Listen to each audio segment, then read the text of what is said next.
Lei dos gases perfeitos. O que são gases?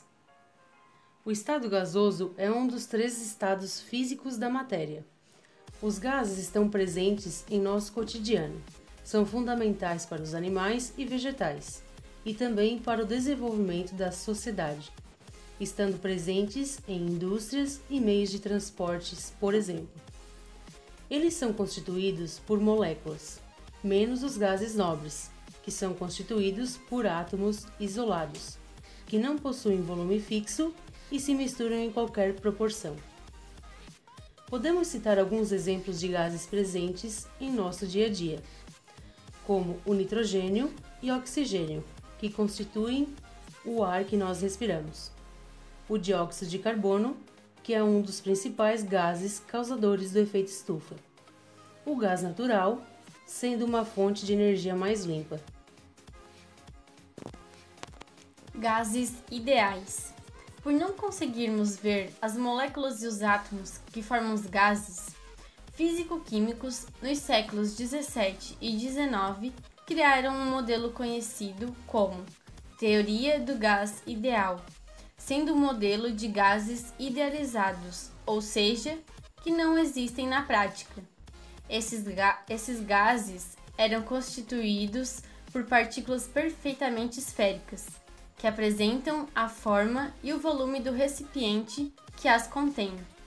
Essas partículas tinham movimentos aleatórios, ou seja, cada uma se deslocando para um determinado local, em um determinado instante, e cada uma com velocidades diferentes, uma com velocidade maior, outra com velocidade menor.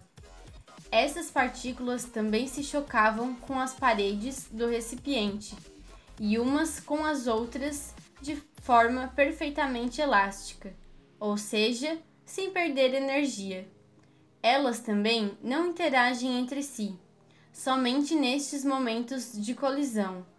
O tempo que essas partículas se deslocavam era grande em comparação com o tempo que elas se chocavam. Então, o tempo de contato entre as partículas e recipiente era muito pequeno. Gases reais. Agora que vimos algumas características dos gases ideais, podemos entender melhor os gases reais. Com o passar dos anos, algumas características dos gases ideais foram sendo refinadas para que fosse possível chegar a uma forma de gás real. Os gases reais são os gases que existem no mundo, como oxigênio, nitrogênio, gás carbônico, gás hélio e tantos outros. Nem sempre o gás real se comporta como o gás ideal. Por exemplo, as partículas são perfeitamente esféricas, ou os choques entre elas e a parede do recipiente é perfeitamente elástico, e assim por diante. Mas quando o gás real se comporta como gás ideal, ele passa a ser chamado de gás perfeito. Para acontecer o chamado gás perfeito, é preciso que tenha uma temperatura relativamente alta, e que sob pressão relativa baixa, ou seja, alta temperatura e baixa pressão. Quando a pressão for baixa, as moléculas são mais afastadas umas das outras, e quando a temperatura termodinâmica for alta, as moléculas se movem muito rápido. Sendo assim, as forças não têm tempo de agir, sendo desprezadas. O botijão de gás, por exemplo, não é um gás perfeito.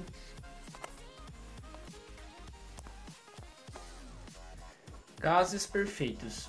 No início, os físicos químicos criaram um modelo conhecido como teoria do gás ideal, formado pelas três leis.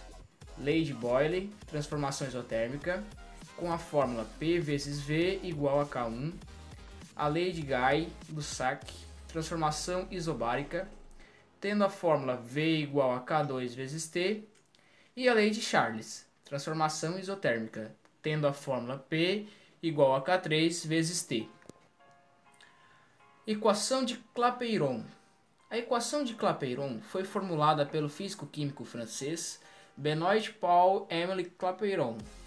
Essa equação consiste na união das três leis dos gases, na qual relaciona as propriedades dos gases dentre volume, pressão e temperatura absoluta, tendo a fórmula P vezes V igual a N vezes R vezes T, sendo o P pressão, V volume, N número de mols, R constante universal dos gases perfeitos e o T temperatura, dada sempre em escala Kelvin.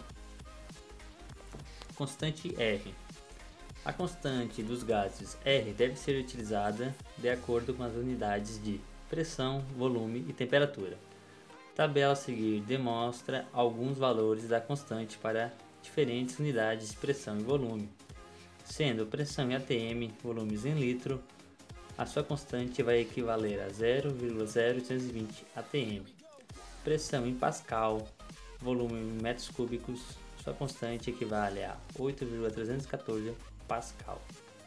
E por último, a pressão em miligramas de mercúrio, volume em litros, sua constante equivalerá a 62,300.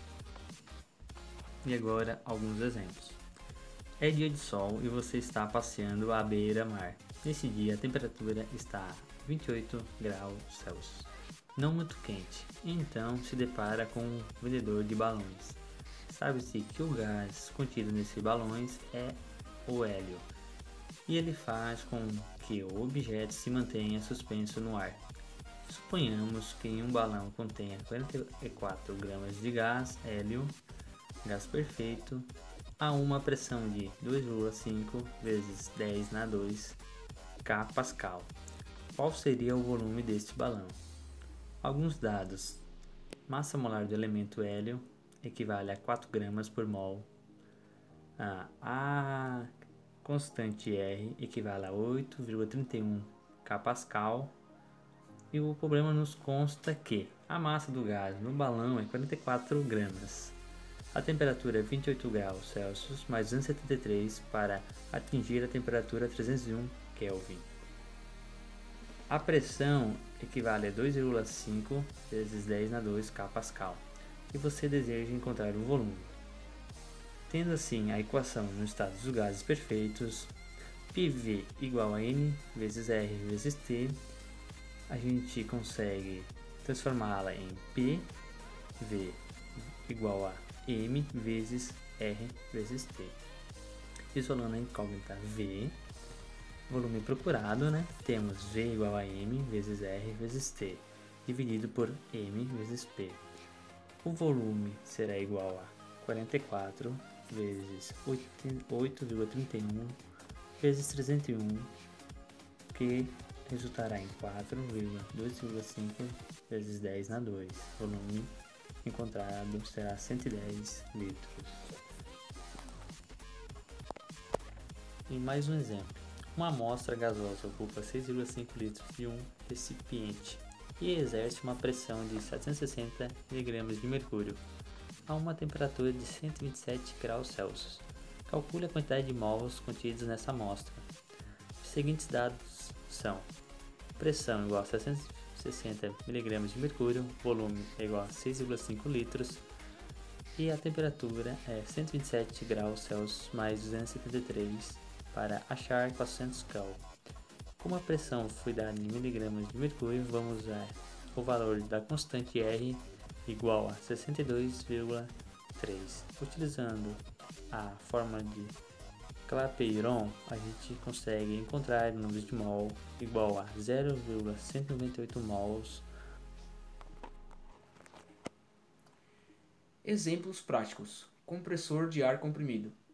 Na construção civil, por exemplo, os compressores de ar comprimido são usados na expulsão de águas de rios e lagos. Ele também pode ser usado para pintar paredes e outros objetos através de seu sistema de pressurização.